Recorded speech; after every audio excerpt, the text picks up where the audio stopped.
U.S. health officials are expected to recommend a third COVID shot for most Americans 8 months after the second dose. Kate Snow explains how soon that announcement could come and what the rollout might look like.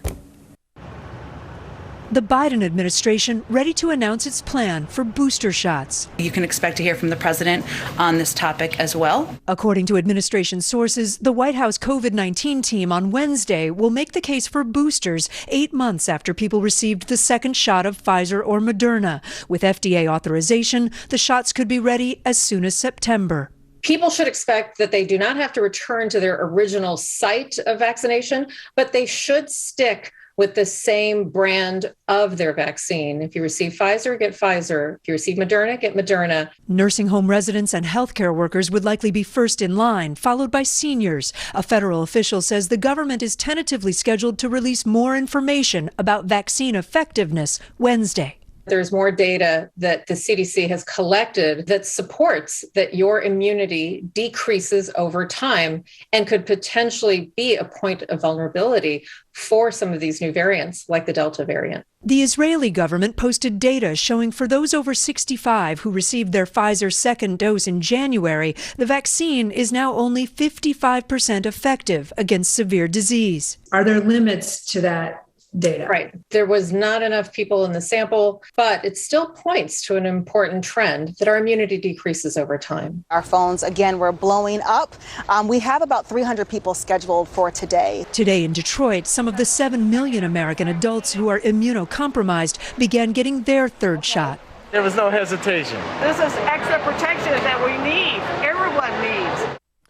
That was Kate Snow reporting. For those who got the Johnson & Johnson shot, the government is still waiting on data from studies regarding a second dose there. The company says it expects to have that information in coming weeks.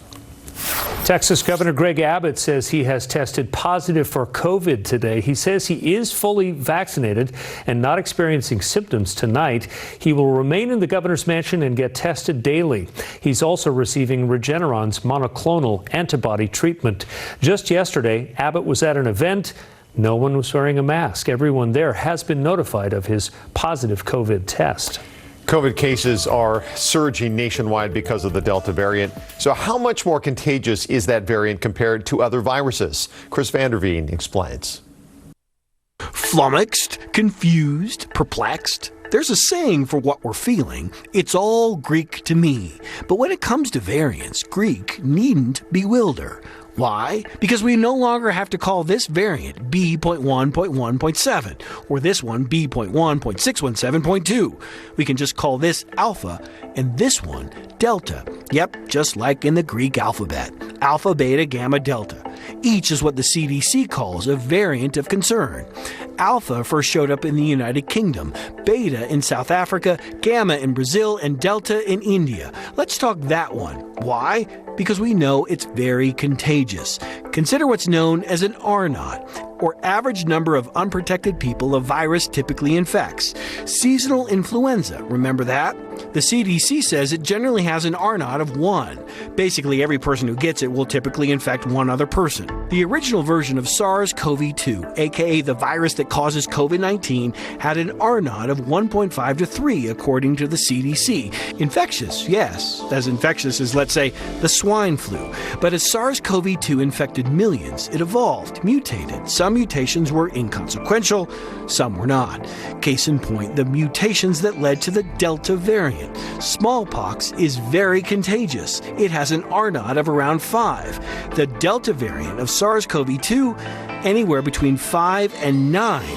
That's almost in chickenpox territory. And remember, COVID is more deadly than that. Then there's measles, one of the most contagious viruses on the planet. It has an R-naught of around 12. Good thing is, we rarely have measles outbreaks in the U.S. Why? You know why. Back to Delta. Maybe this still is, as we say, all Greek to you. But as you consider what it means to you, don't forget just how contagious Delta really is. Honestly, it's nothing to sneeze at.